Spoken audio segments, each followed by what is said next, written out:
आप देख रहे हैं इंडिया टाउन न्यूज, भारत की बात। नमस्कार, आप देख रहे हैं इंडिया टाउन न्यूज। मैं हूं आपके साथ संजना कुशवाहा। स्वागत है आपका हमारे खास बुलेटिन राजधानी सरकार धानी में, जहां हम आपको छत्तीसगढ़ की महत्वपूर्ण खबरों से रूबरू कराएंगे। तो चलिए बुलेटिन की शुरुआत करने से पहले एक नजर डालते हैं आज के हेडलाइंस पर।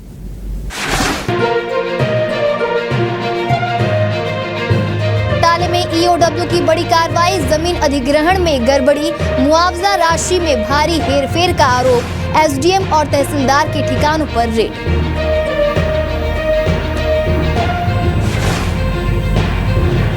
भूपेश बघेल ने पहलगाम आतंकी हमले को झीरम कांड से जोड़ा, कहा दोनों जगह सुरक्षा नहीं थी, वहां भी नाम पूछकर मारा गया था।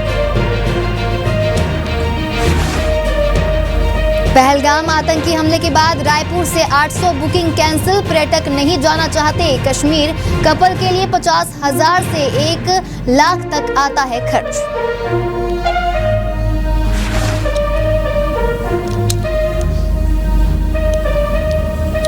रायपुर में कार्रवाई के बाद भी तेल माफिया सक्रिय, हाईवे किनारे ट्रैक्टरों में निकाल रहे पेट्रोल डीजल एथेनॉल, 21 लाख रुपए का पेट्रोल डीजल एथेनॉल जब्त।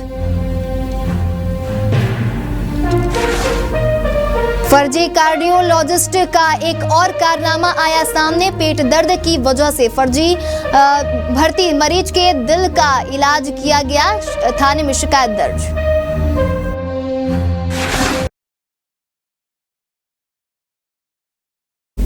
बढ़ते हैं खबरों की ओर। भारतमाला प्रोजेक्ट के तहत जमीन अधिग्रहण में हुए घोटाले को लेकर ईओडब्ल्यू ने बड़ी कार्रवाई शुरू कर दी है, जहां कार्रवाई के तहत करीब 17 से 20 अधिकारियों के ठिकानों पर एक साथ रेड की जा रही है। बताया जा रहा है कि किसानों को मिलने वाली मुआवजा राशि में बड़े पैमाने पर गड़बड़ी कर अफसरों और दलीलों ने करोड़ों रुपए की बंदरबाट की है। इस घोटाले की रकम करीब 43 करोड़ रुपए बताई जा रही है।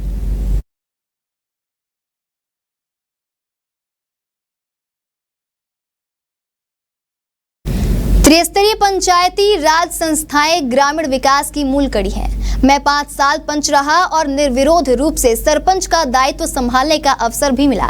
अपनी जिम्मेदारी निभाते हुए यदि आप अच्छा काम करेंगे तो जनता का स्नेह हमेशा मिलेगा और गांव के विकास में आप बड़ी भूमिका निभा पाएंगे।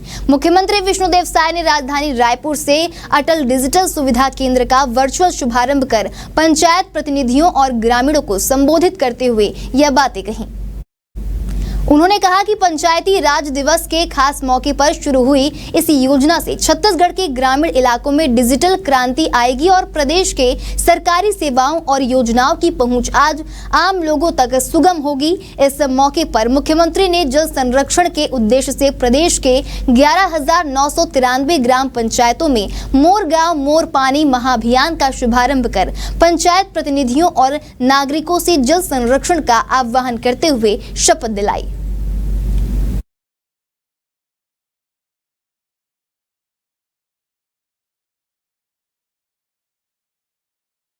छत्तीसगढ़ सरकार ने जमीन नामांतरण को लेकर ऐतिहासिक फैसला लिया है। अब जमीन बिक्री के साथ ही उसका खरीदार के नाम पर नामांतरण हो जाएगा। राज्य सरकार ने तहसीलदारों से नामांतरण की शक्तियां छीन ली हैं। अब रजिस्ट्रार और सब रजिस्ट्रार तुरंत ही जमीन का नामांतरण कर सकेंगे। वहीं छत्तीसगढ़ राजपत्र में इस आशय की अधिसूचना जारी कर दी गई है। छत्तीसगढ़ सरकार ने जमीन की खरीद बिक्री प्रक्रिया को और अधिक पारदर्शी और आसान बनाने की दिशा में एक बड़ा कदम उठाया है, जहां राज्य सरकार द्वारा जारी गजट नोटिफिकेशन के अनुसार अब रजिस्ट्री के तुरंत बाद जमीन और संपत्ति का नामांतरण स्वतः ही हो जाएगा। राजस्व एवं आपदा प्रबंधन विभाग के सचिव के हस्ताक्षर से जारी अधिसूचना के अनुसार छत्तीसगढ़ भू राजस्व संहिता के तहत तहसीलदारों से नामांतरण की शक्तियां वापस लेकर रजिस्ट्रार और सब रजिस्ट्रार को सौंप दी गई है।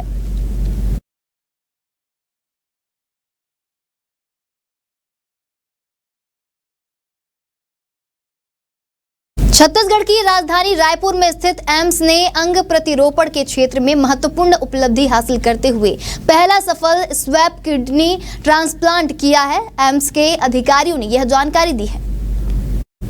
अधिकारियों ने बताया कि इसके साथ ही एम्स रायपुर नए एम्स संस्थानों के बीच और छत्तीसगढ़ का पहला सरकारी अस्पताल बन गया है, जिसने इस जटिल और जीवन रक्षक प्रक्रिया को सफलतापूर्वक पूरा किया है। केंद्रीय स्वास्थ्य मंत्रालय ने कहा कि केपीटी के नाम से भी जाने जाने वाले स्वैप किडनी ट्रांसप्लांट से प्रतिरोपण की संख्या में 15% की वृद्धि हो सकती है।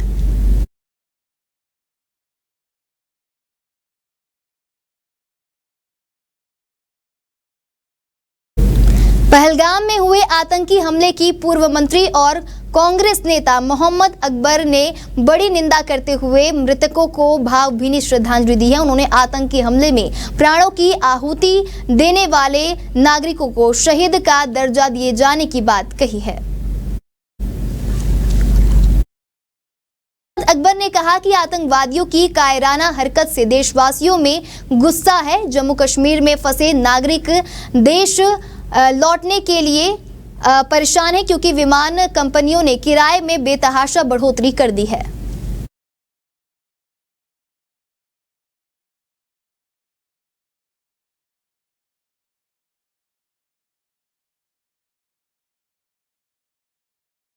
पहलगाम में हुए आतंकी हमले की मैं कड़े शब्दों में निंदा करता हूं।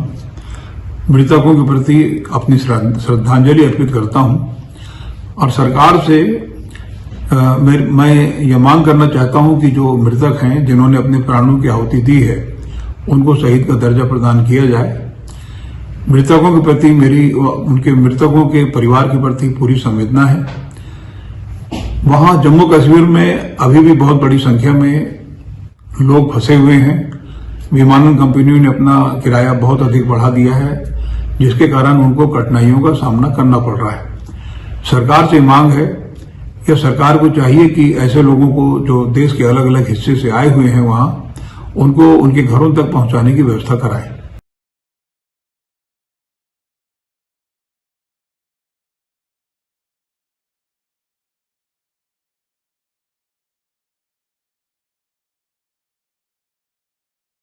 वक्त हो चुका है एक छोटे से ब्रेक का। जुड़े रहिए इंडिया टाउन न्यूज के साथ। अब खबर आपकी उंगलियों पर, हर खबर पर हमारा नजरिया। इंडिया टाउन न्यूज, भारत की बात। ब्रेक के बाद स्वागत है आपका इंडिया टाउन न्यूज में। चलिए बढ़ते हैं खबरों की ओर। जम्मू कश्मीर के पहलगाम में हाल ही में हुए आतंकी हमले में 26 लोगों ने जान गंवा दी है। इस बड़े आतंकी हमले से पूरे देश दहल गया है। पहलगाम में जब यह हमला हुआ, उस वक्त छत्तीसगढ़ से घूमने आए 11 पर्यटकों की जान एक कश्मीरी टूरिस्ट गाइड ने बचाकर मानवता की मिसाल पेश की है। चिरमिरी के 4 परिवारों के लोग जब खूबसूरत वादियों का लुत्फ उठा रहे थे, तभी गोलियों की गूंज ने अफरा तफरी मचा दी। उसी वक्त टूरिस्ट गाइड नजाकत अली ने अपनी जान जोखिम में डालते हुए आतंकियों के बीच से सभी को सुरक्षित स्थान पर पहुंचाया, जिसका एहसान यह परिवार कभी नहीं भूलेगा। इन पर्यटकों में चिरमिरी नगर निगम की पार्षद भाजिमो नेता, पूर्व पार्षद और उनके परिवार के सदस्य शामिल थे। सभी 22 अप्रैल को पहलगाम की मशहूर टूरिस्ट स्पॉट बैसरन में घूमने गए थे, जहां आतंकी हमला हुआ। कश्मीर के पहलगाम में आतंकियों ने 27 टूरिस्ट की गोली मारकर हत्या कर दी। अब इसका प्रभाव अब टूरिस्ट कारोबार पर पड़ रहा है। जहां जम्मू कश्मीर में सैकड़ों आतंकी हमले हुए, लेकिन टूरिस्ट कभी टारगेट नहीं रहे। अब छत्तीसगढ़ से कश्मीर घूमने के लिए जाने वाले लोग अपनी बुकिंग कैंसिल करवा रहे हैं। बता दें कि फ्लाइट से आने जाने पर एक कपल के लिए करीब 5 दिन के पैकेज में 50,000 से 1.5 लाख तक का खर्च आता है। वहीं ट्रेन से आने जाने पर 30,000 से शुरुआत होती है।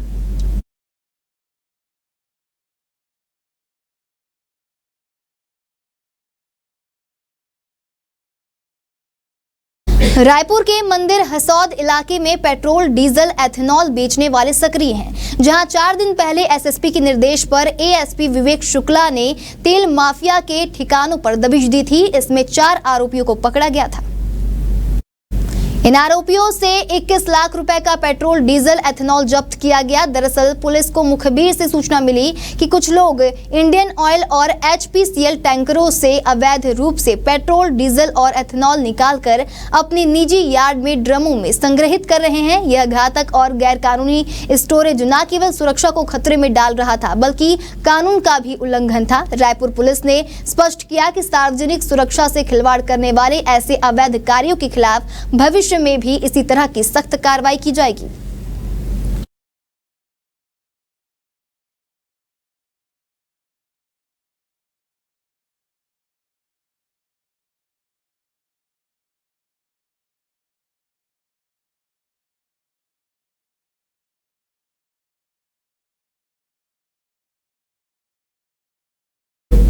जम्मू कश्मीर के पहलगाम में हुए दर्दनाक आतंकी हमले को लेकर पूर्व मुख्यमंत्री भूपेश बघेल ने एक प्रेस वार्ता कर कड़ी निंदा की, जहां उन्होंने इस हमले को न सिर्फ 26 परिवारों को उजाड़ दिया कहा, बल्कि पूरे देश को शोक में डूबा हुआ बताया।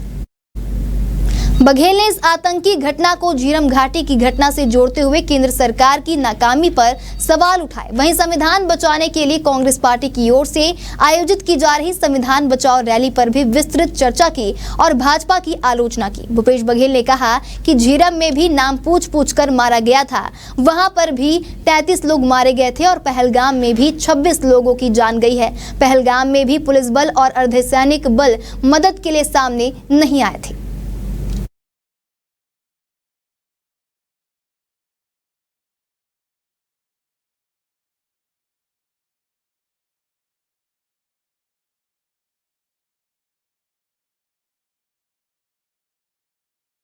अपोलो अस्पताल के पूर्व कार्डियोलॉजिस्ट डॉक्टर नरेंद्र विक्रमादित्य यादव की एक और कारस्तानी सामने आई है, जहां पूर्व विधानसभा अध्यक्ष राजेंद्र शुक्ल के बेटे के बाद अब व्यवसायी ने अपने पिता के इलाज में लापरवाही का आरोप लगाते हुए डॉक्टर के खिलाफ पुलिस में शिकायत दर्ज कराई है।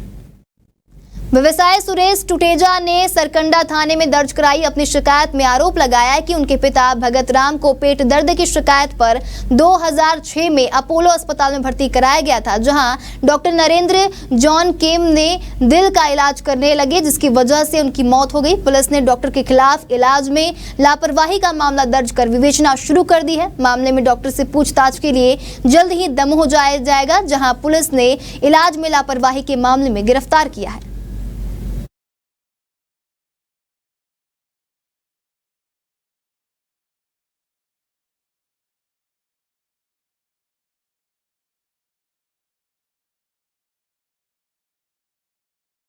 हमारे खास बुलेटिन राजधानी सरकार धानी में फिलहाल इतना ही। तमाम खबरों के लिए बने रहिए इंडिया टाउन न्यूज के साथ। नमस्कार। आप देख रहे हैं इंडिया टाउन न्यूज, भारत की बात। अब खबर आपकी उंगलियों पर।